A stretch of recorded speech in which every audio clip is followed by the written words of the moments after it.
She was only 8 years old, too young to understand why life was so cruel.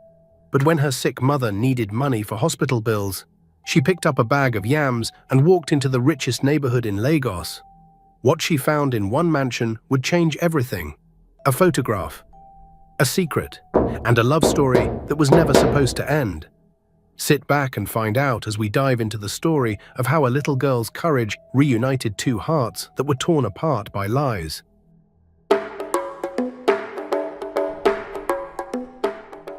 In a small hospital room in the heart of Ikeja, a little girl sat quietly beside her mother's bed. Her name was Victory, and she was only 8 years old. Her mother, Lilith, lay still under a thin white sheet. Her face was pale, covered in sweat, and her breathing was slow and heavy. Victory held her mother's hand tightly, even though it felt cold and lifeless. The room smelled of medicine and sadness. The walls were painted a dull green, and the ceiling fan above them barely moved. Victory didn't cry. She had learned not to cry a long time ago. Crying didn't change anything. It didn't bring food. It didn't pay bills. It didn't make her mother better. Victory looked at her mother's face and whispered, "Mummy, please wake up. I'm here." But her mother didn't move. Her eyes stayed closed. Her lips stayed silent. Just then, the door opened. A tall man wearing a white coat walked in. It was Dr. Adebayo, the hospital doctor. He held a brown file in his hand and looked tired. He stopped at the foot of the bed and looked at Victory with eyes that said he had bad news. "Good afternoon, young lady," he said gently. Victory stood up quickly and answered, "Good afternoon, sir." Dr. Adebayo opened the file and flipped through some papers. Then he sighed. "Your mother's condition is stable for now, but she needs more treatment. We've given her some drugs to bring down the fever, but we need to run more tests." Victory nodded. "Okay, sir." The doctor paused, then said the words she feared the most. "But there's a problem. The hospital bill is now 45,000 naira. If we don't receive payment by tomorrow morning, I'm sorry, but we'll have to stop the treatment." Victory's heart sank. 45,000 naira. She didn't have that kind of money. She didn't even have 5,000 naira. "Sir, please," she said, her voice shaking, "please don't stop treating my mummy. I will find the money, I promise." Dr. Adebayo looked at her with pity. He had seen too many cases like this. Poor families, sick patients, no money. "I'm sorry," he said quietly, "but this is a hospital, not a charity. We have our rules." Victory swallowed hard. "I understand, sir.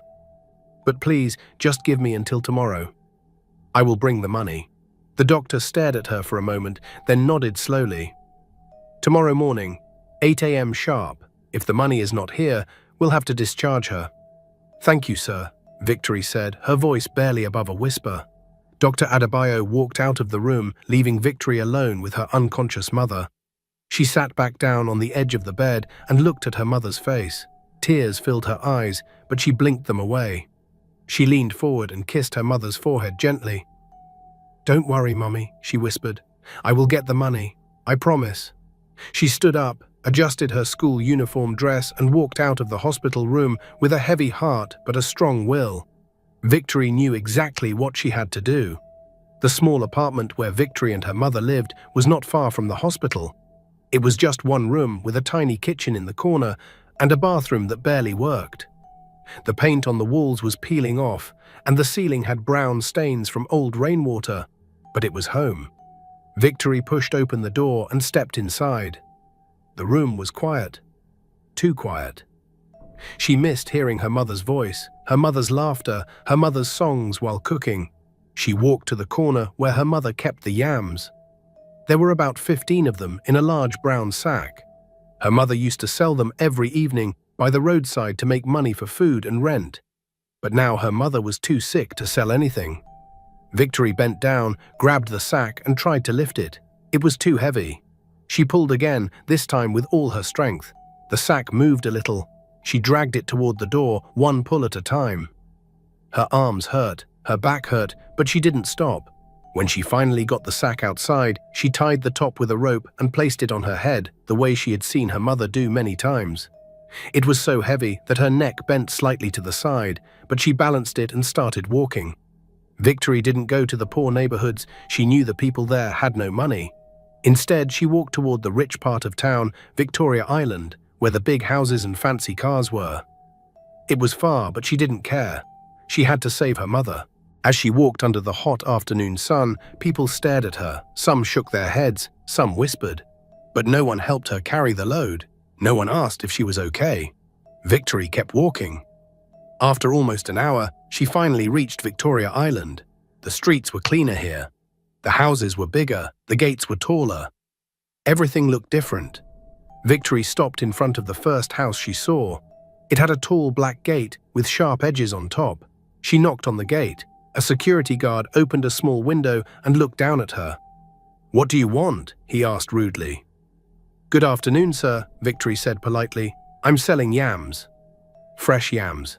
Do you want to buy?" The guard laughed. "Are you mad? Do we look like people who buy yams from the street? Go away before I call the police." He slammed the window shut. Victory's heart hurt, but she moved to the next house. At the second house, a woman opened the gate herself. She looked at Victory with disgust.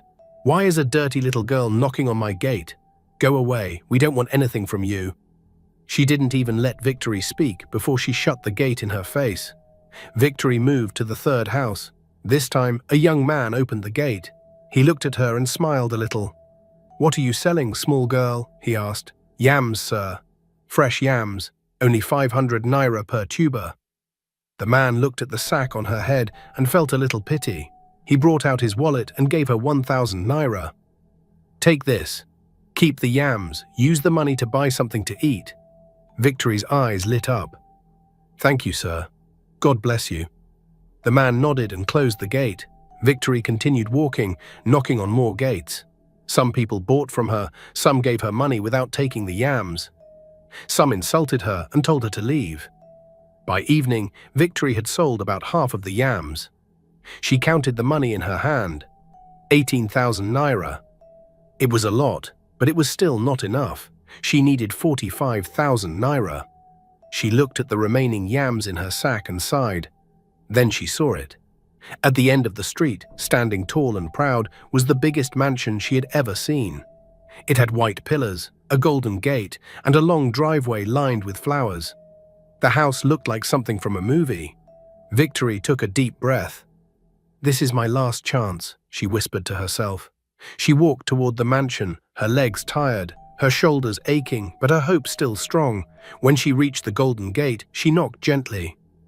A security guard in a black uniform opened it and frowned at her. "What do you want?" he asked sharply. "Please, sir, I'm selling yams." "Can I speak to the owner of the house?" "Are you crazy?" the guard shouted. "Do you know who lives here? This is the house of Mr. Philip Johnson, one of the richest men in Lagos. He doesn't have time for street sellers like you. Go away." Victory didn't move. "Please, sir. Just let me try. My mother is sick. I need money for her hospital bill." The second guard, a younger man, walked over. "Ogre, leave this small girl alone. She's just a child. Let's throw her out." They grabbed Victory by the arm and started pulling her away from the gate. Victory struggled. "Please, sir. Please just let me see him. Please."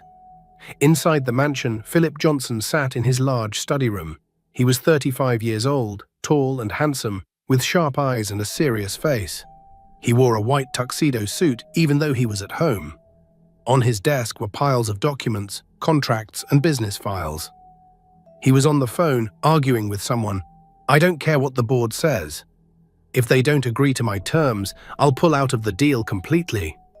As he spoke, he glanced out of the window that overlooked the front gate. That's when he saw it.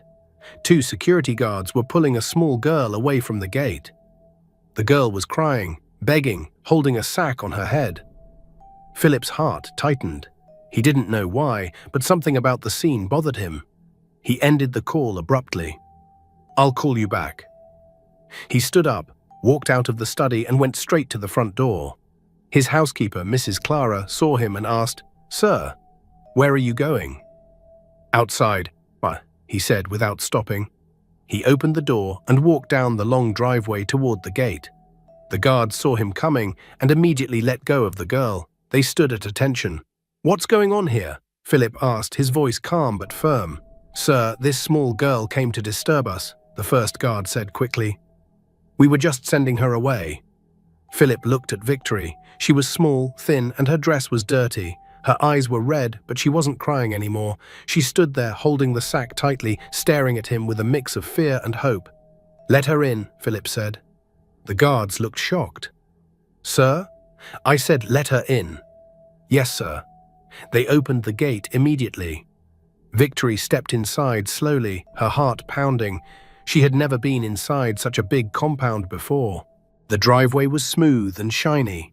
The flowers were bright and beautiful. Everything looked so clean, so perfect. Philip walked closer to her and stopped a few feet away. "What's your name?" he asked gently. "Victory, sir," she answered, her voice quiet. "Victory," he repeated. "What are you doing here?" Victory looked down at the ground. "I'm selling yams, sir. My mother is sick in the hospital. The doctor said if I don't pay 45,000 naira by tomorrow morning, they will stop treating her."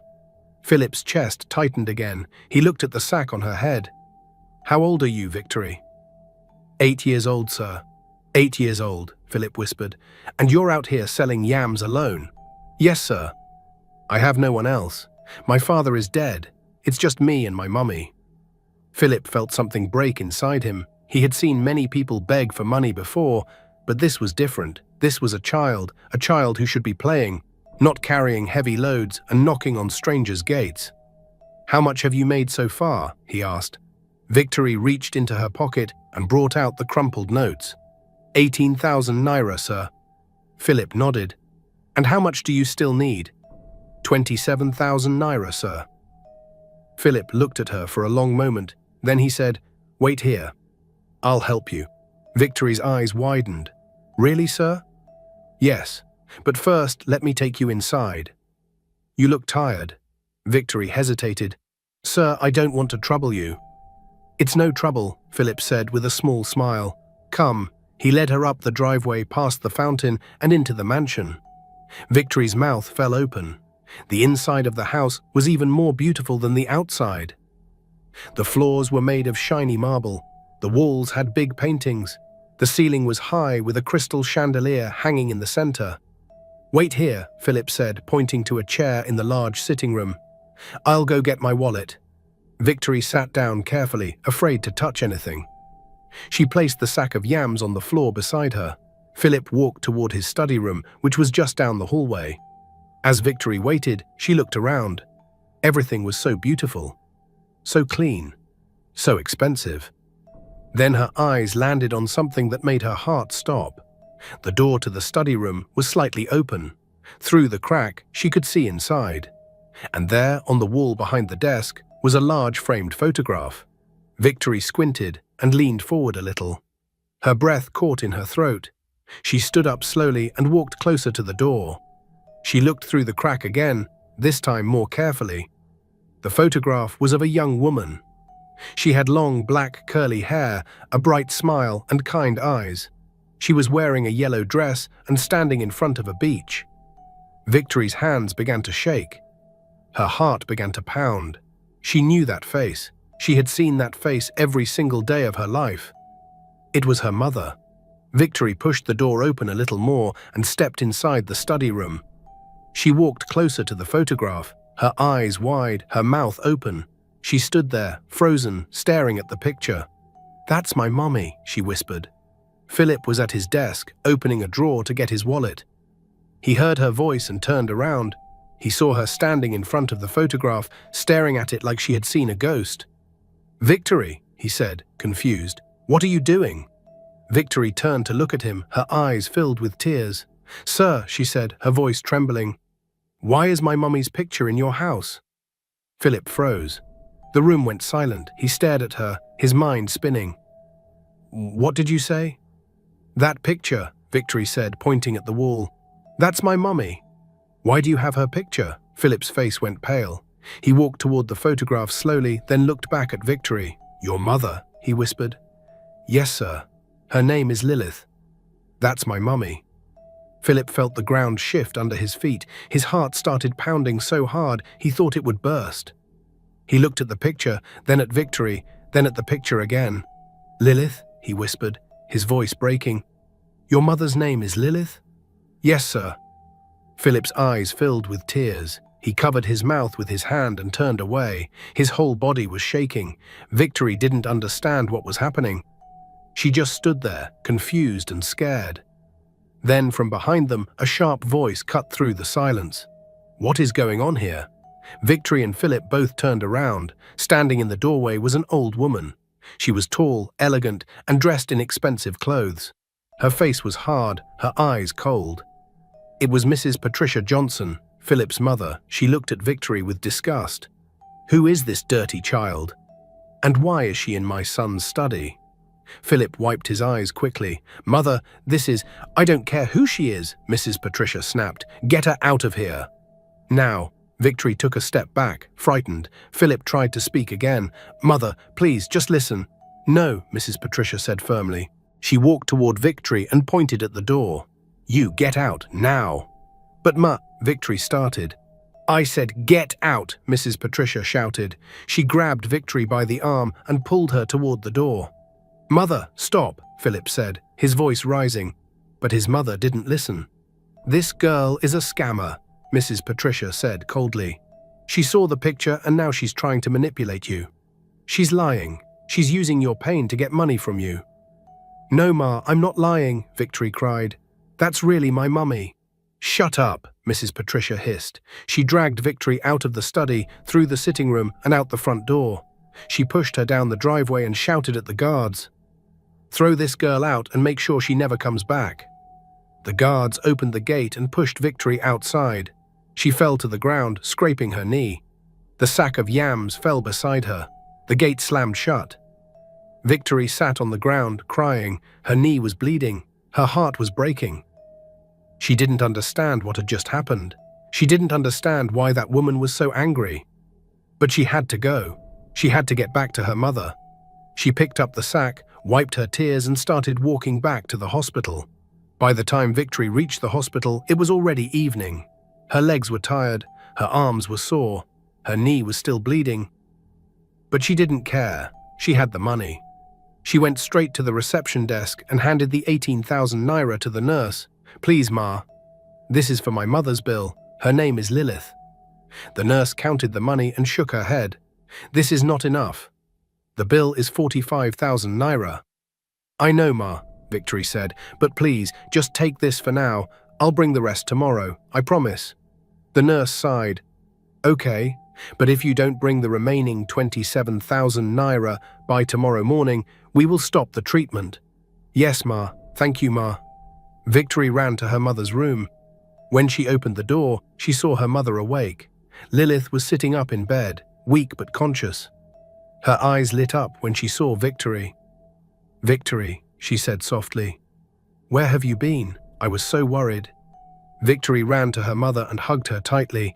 "Mommy, you're awake." Lilith stroked her daughter's hair. "Yes, my baby. I'm awake.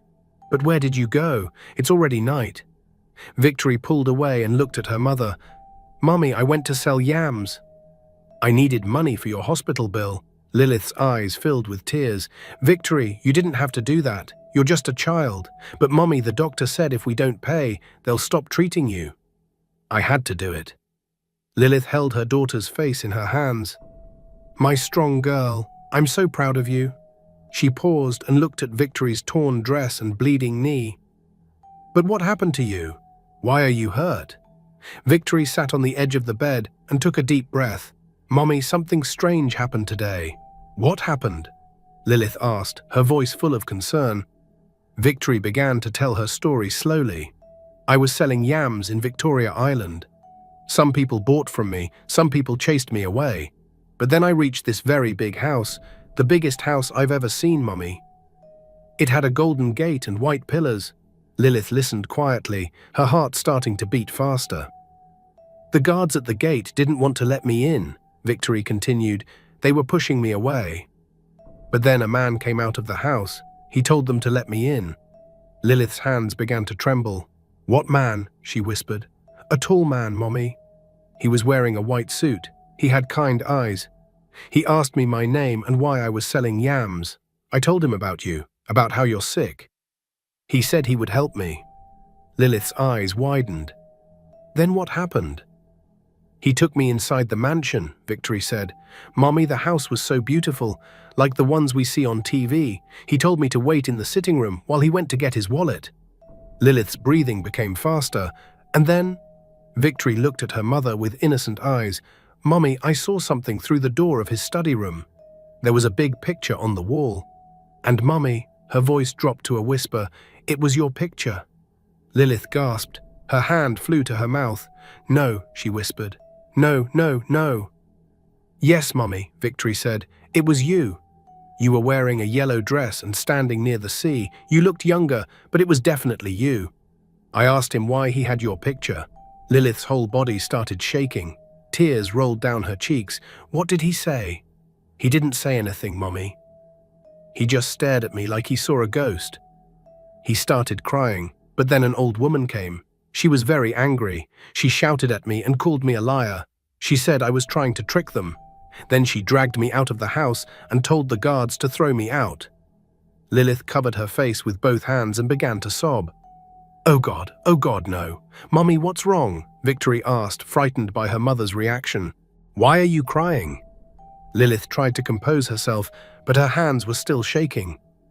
She looked at Victory with eyes full of pain and fear. Victory, listen to me very carefully. We need to leave this hospital tonight. What? But Mommy, you're still sick. The doctor said.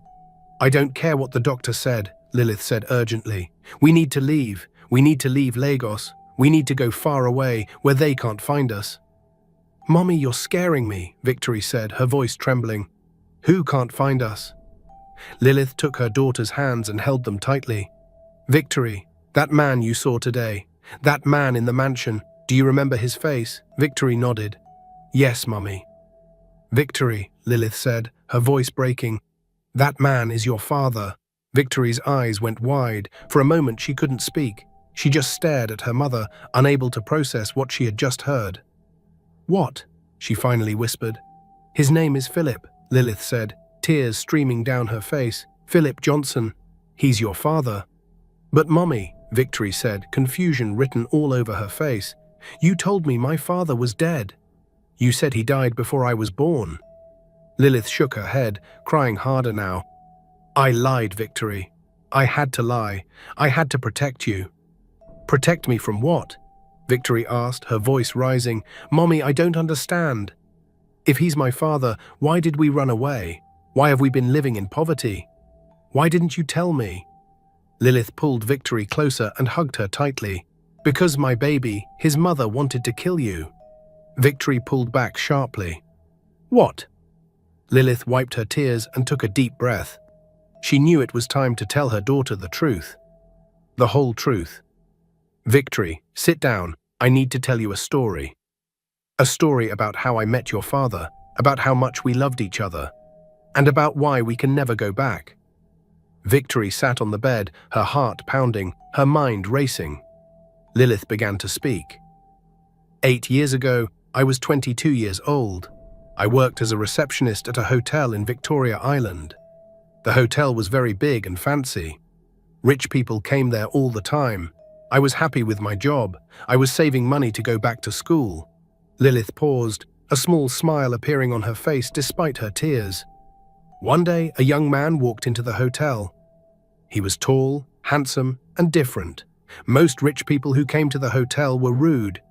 They treated us like we were nothing, but not him. He smiled at me. He asked me how my day was going. He treated me like I mattered. That was Daddy? Victory asked softly. Lilith nodded. Yes, that was Philip, your father. He started coming to the hotel more often. Every time he came, he would stop at my desk and talk to me. He would ask about my dreams, my family, my life. I told him I had no family, that I was an orphan, that I was working to survive. Lilith's eyes became distant, as if she was seeing the past.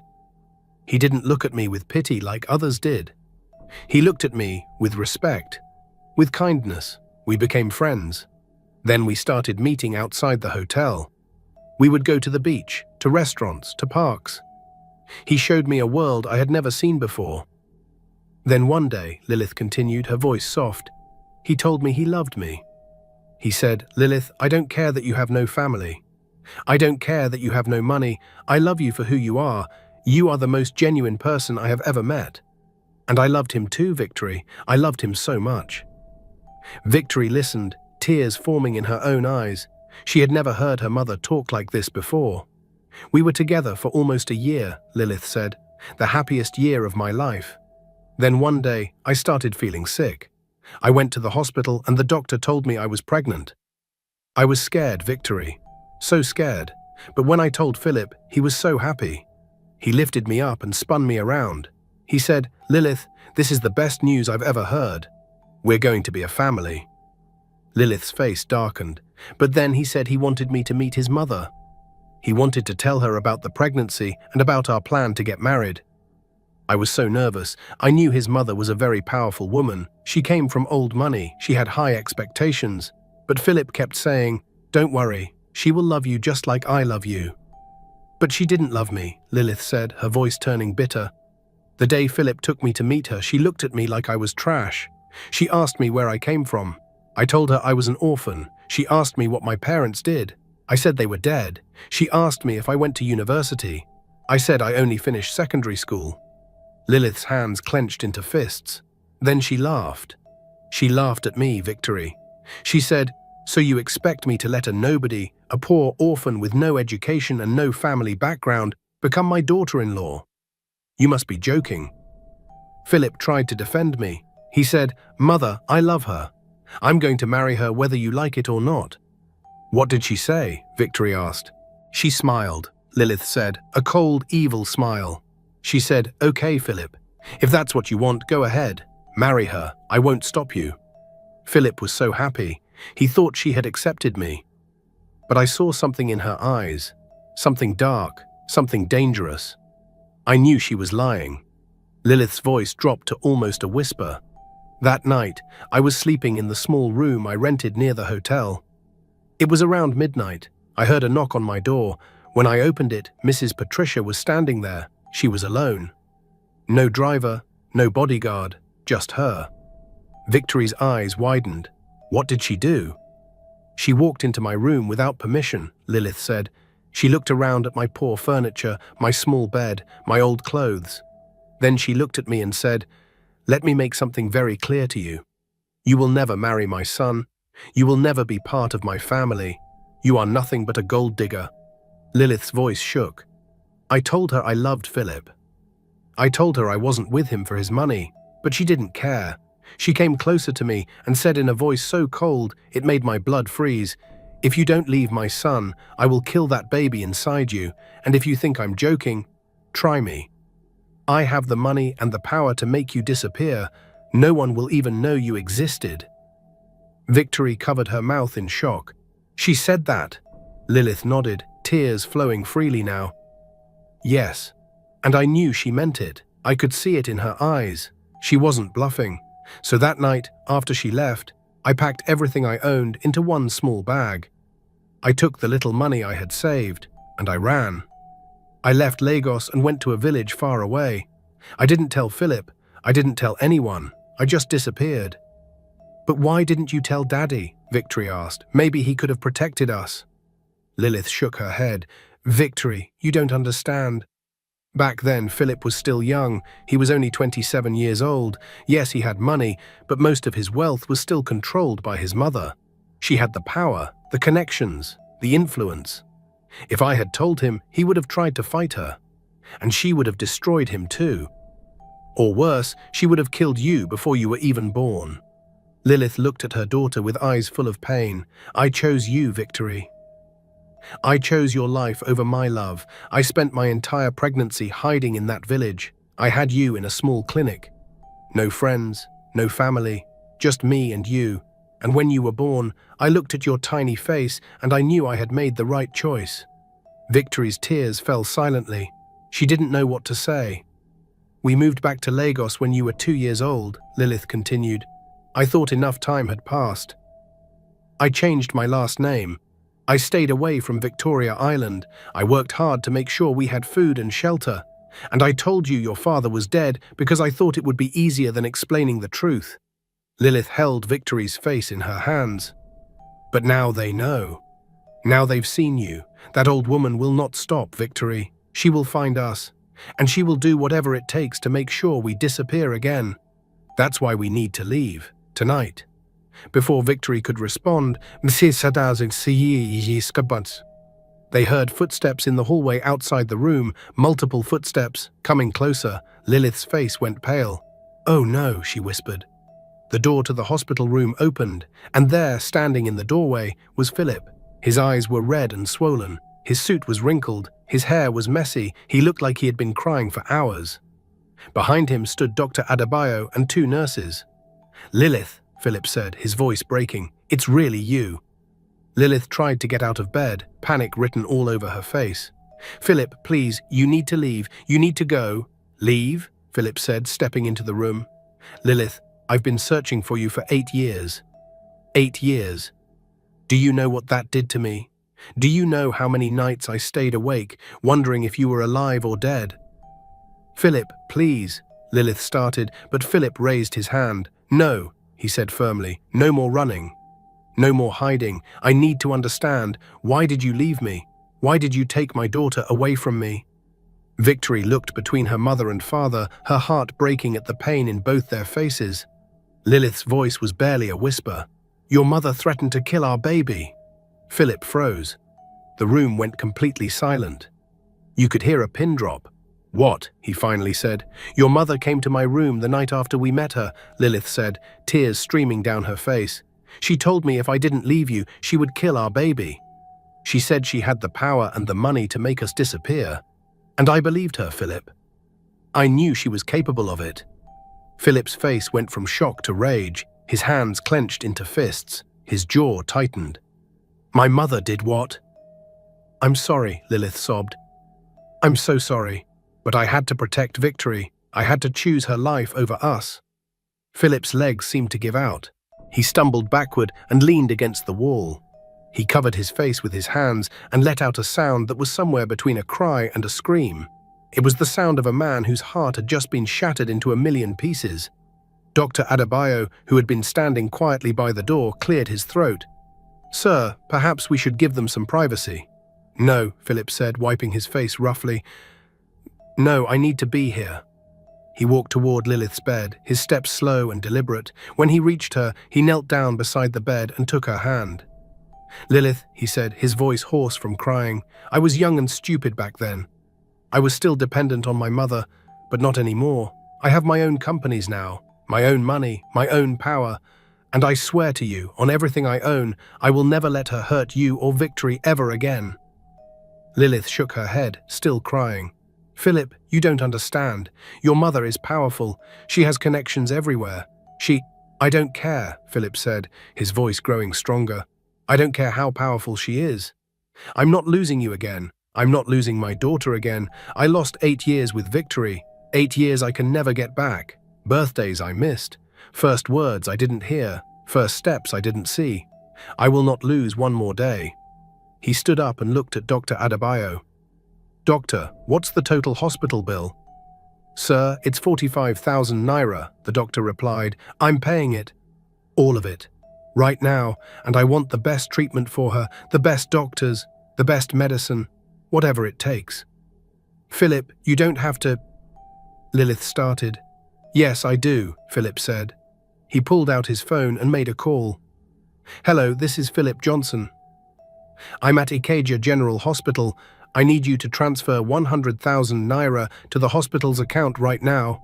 "Yes, right now. Thank you." He ended the call and looked at the doctor. "The money will be in your account in the next 5 minutes. I'm also covering any additional costs for the next 2 weeks. I want her to get the best care possible." Dr. Adebayo nodded, clearly impressed. "Yes, sir. Thank you, sir. We'll make sure she gets excellent treatment." "My sweet family, before moving forward with the story, tell us where you are watching from. Lagos, Abuja, Accra, Nairobi, Johannesburg, London, Paris, Toronto. Write your location below so we know how far love and pain can travel in this world. Don't forget to like this video to support good stories. Hit subscribe to my channel so you never miss those moments that make your heart stop and think. Philip turned back to Lilith and Victory.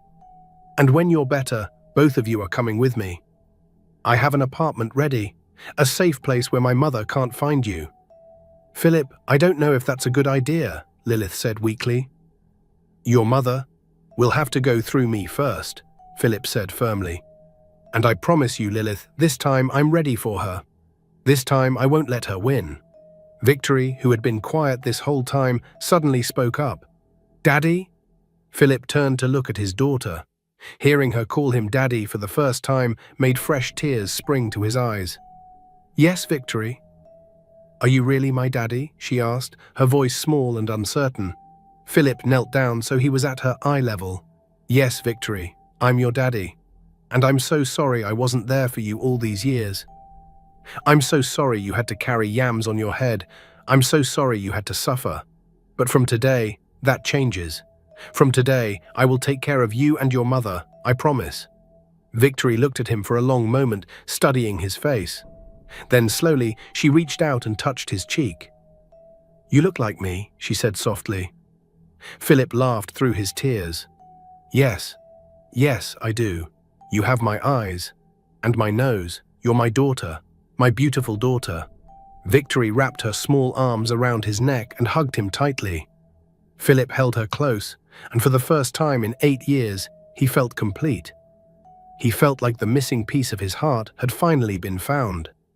Dr. Adebayo cleared his throat again. Sir, madam, I'll give you some privacy now. If you need anything, please let the nurses know. He and the nurses quietly left the room. Philip stood up, still holding Victory. He sat on the edge of Lilith's bed with Victory on his lap. The three of them sat together in silence for a moment, each processing everything that had just happened. I can't believe this is real, Lilith whispered, after all these years. It's real, Philip said, reaching out to hold her hand. I found you, and I'm never letting you go again. But your mother, Lilith started again. Lilith, listen to me, Philip said, looking into her eyes. I know you're scared. I know you have every reason to be, but I need you to trust me. Things are different now. I'm different now. I'm not the young man who was afraid to stand up to his mother. I'm ready to fight for us. For our family. Lilith looked at him, wanting to believe him, but fear still clouded her eyes. She's dangerous, Philip. You don't know what she's capable of.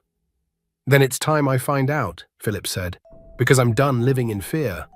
I'm done letting her control my life, and I'm done letting her keep me away from the people I love. Victory looked up at her father. Are we going to be a family now? Like other families? Philip smiled and kissed her forehead. Yes, baby girl. We're going to be a family, a real family. That night, after Philip left to make arrangements, Lilith lay in her hospital bed, unable to sleep. Her mind was racing. Part of her was happy. Philip had found them. He still loved her. He wanted to be a father to Victory. But another part of her was terrified. She knew Mrs. Patricia would not let this happen easily. Meanwhile, across town in the Johnson mansion, Mrs. Patricia sat in her large bedroom, also unable to sleep. She had noticed something was wrong with Philip. He had come home late, his eyes red, his face tense. When she asked him what was wrong, he simply said, "Nothing, mother," and went straight to his room. But Mrs. Patricia was not stupid. She had seen the way Philip looked at that little girl earlier. She had seen the shock on his face when the girl mentioned her mother's name. And she knew what that meant. She picked up her phone and dialed a number. Hello, Chief. Yes, it's Patricia. I need you to do something for me. Find out everything you can about a woman named Lilith. She used to work at the Imperial Hotel about 8 years ago. Yes, that's right. I want to know where she is, who she's with, everything. Money is not a problem. Just get me the information. Tomorrow, the next morning, Philip arrived at the hospital early. He brought food, fresh clothes for both Lilith and Victory, and even toys for Victory. He had also arranged for a private room so Lilith could recover in comfort. Good morning, he said cheerfully as he entered the room. I brought breakfast. Victory jumped up excitedly. Daddy? You came back. Of course I came back, Philip said, lifting her up and spinning her around. I told you I'm not going anywhere. Lilith smiled weakly from the bed. She looked better than yesterday, but still tired. Philip, you didn't have to bring all this. Yes, I did, Philip said. He set Victory down and started unpacking the food. I brought jollof rice, plantain, chicken and fresh juice. You both need to eat well. As they ate together, Philip told them about his plans. I have an apartment in Lekki. It's quiet, secure and comfortable. When you're discharged, you and Victory will move there. Philip, I can't let you do all this, Lilith protested. We can manage on our own. Lilith, please, Philip said, taking her hand. Let me do this. Let me take care of my family. I've missed 8 years. Don't take this away from me, too. Lilith looked at him and saw the sincerity in his eyes. She nodded slowly. Okay. Over the next week, Philip visited the hospital every single day. He brought food, books for Victory, flowers for Lilith, and most importantly, his presence. Victory began to open up to him. She told him about school, about her friends, about how her mother sold yams every day. Each story broke Philip's heart a little more. His daughter had suffered so much. His Lilith had struggled so much. And it was all because of his mother. On the 7th day, Dr. Adebayo came to check on Lilith. Good news, he said with a smile. You're recovering well. If everything continues like this, you can be discharged in 3 days. Philip smiled. That's wonderful news. But that afternoon, everything changed. Philip received a phone call from his assistant. Sir, your mother wants to see you urgently. She said it's important. Philip's jaw tightened. He knew this was coming. Tell her I'll be there in an hour. He turned to Lilith, who had heard the conversation. Fear was written all over her face. She knows, Lilith whispered. She knows you found us. It doesn't matter, Philip said firmly. Let her know. I'm ready for her. When Philip arrived at the mansion, Mrs. Patricia was waiting for him in the sitting room. She was dressed immaculately as always, sitting on her favorite chair with a cup of tea in her hand. Sit down, Philip, she said coldly. Philip remained standing. What do you want, Mother? Mrs. Patricia smiled, but it didn't reach her eyes. I know about the girl and her mother. That poor woman Lilith, or whatever her name is. Her name is Lilith, Philip said through clenched teeth. And that girl is Victory. Your granddaughter. Mrs. Patricia's smile vanished. She is not my granddaughter. That woman trapped you 8 years ago, and now she's back to finish what she started. Can't you see she's using that child to manipulate you? Manipulate me? Philip's voice rose. Mother, I found them by accident. Victory came to this house selling yams because her mother was dying in a hospital. She didn't even know who I was. She had no idea I was her father. A clever act, Mrs. Patricia said dismissively. That woman trained her well. No, Philip said, his voice shaking with anger. What's clever is how you threatened to kill an innocent baby 8 years ago. How you drove away the woman I loved. How you destroyed my chance at happiness. Mrs. Patricia stood up sharply. I did what any mother would do. I protected you from a gold digger, from someone who wanted to trap you with a pregnancy.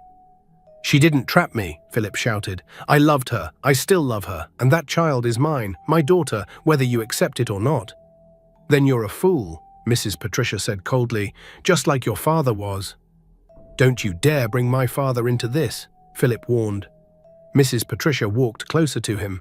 Listen to me very carefully, Philip. If you continue this foolishness with that woman and her child, I will cut you off completely. No more access to the family accounts, no more properties in my name. Nothing. Philip laughed bitterly. Do you really think I care about that? Mother, I built my own companies. I have my own money. Your threats don't scare me anymore. Mrs. Patricia's eyes narrowed. Is that so? Then perhaps I should go directly to them. Have a little conversation with Lilith and her daughter. Philip grabbed his mother's arm. Something he had never done before. If you go anywhere near them, if you even breathe in their direction, I will make sure you regret it. I'm not the weak boy I was 8 years ago. Touch my family, and you'll see what I'm capable of. Mrs. Patricia looked at her son with shock. She had never seen him like this. So angry, so determined, so strong. Philip released her arm and stepped back. I came here today to tell you something. Lilith and Victory are moving into my apartment in Lekki. They are my family now, and if you can't accept that, then you and I have nothing more to say to each other. You would choose them over your own mother? Mrs. Patricia asked, her voice trembling slightly. You made that choice 8 years ago when you threatened to kill my child, Philip said quietly. I'm just living with the consequences. He turned and walked toward the door. Philip, Mrs. Patricia called out, if you walk out that door, don't come back. Philip stopped, but didn't turn around. Goodbye, Mother. He walked out of the mansion, got into his car and drove away. As he drove, tears rolled down his cheeks, but they weren't tears of sadness. They were tears of relief. For the first time in 8 years, he felt free. 3 days later, Lilith was discharged from the hospital. Philip came to pick them up in his car. He had arranged everything. The apartment was ready. He had bought clothes for both Lilith and Victory, furniture, groceries, everything they needed. When they arrived at the apartment, Victory's eyes went wide. Is this where we're going to live? She asked in awe. Yes, baby, Philip said. This is your new home. The apartment had 3 bedrooms, a large sitting room, a modern kitchen, and a balcony with a beautiful view of the city. Victory ran from room to room, excited and amazed. Lilith stood in the sitting room, tears rolling down her cheeks. Philip, this is too much. Philip walked over to her and wiped her tears. It's not too much. It's what you deserve. What you both deserve. That evening, after Victory had gone to bed in her new room, Philip and Lilith sat together on the balcony. The city lights sparkled below them. The air was cool and peaceful. I still can't believe this is happening, Lilith said softly. It feels like a dream. It's not a dream, Philip said, taking her hand. It's real. We're real. Lilith looked at him. What about your mother? She won't give up easily. I know, Philip said, but I meant what I said. I'm done letting her control my life. From now on, I make my own choices, and I choose you. I choose Victory. I choose us. Lilith rested her head on his shoulder.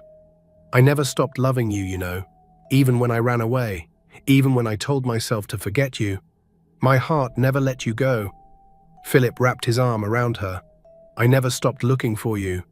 Every woman I met, I compared to you. Every relationship I tried, it felt empty, because none of them were you. They sat in silence for a moment, just holding each other, making up for 8 years of lost time. Thank you so much for watching this story all the way to the end. If you loved this story and want to see more heartwarming tales like this, please drop a comment below saying more stories. Also, don't forget to subscribe to this channel and turn on the notification bell so you'll be the first to know when we upload our next amazing story. Thank you once again for watching, and I can't wait to see you in the next video.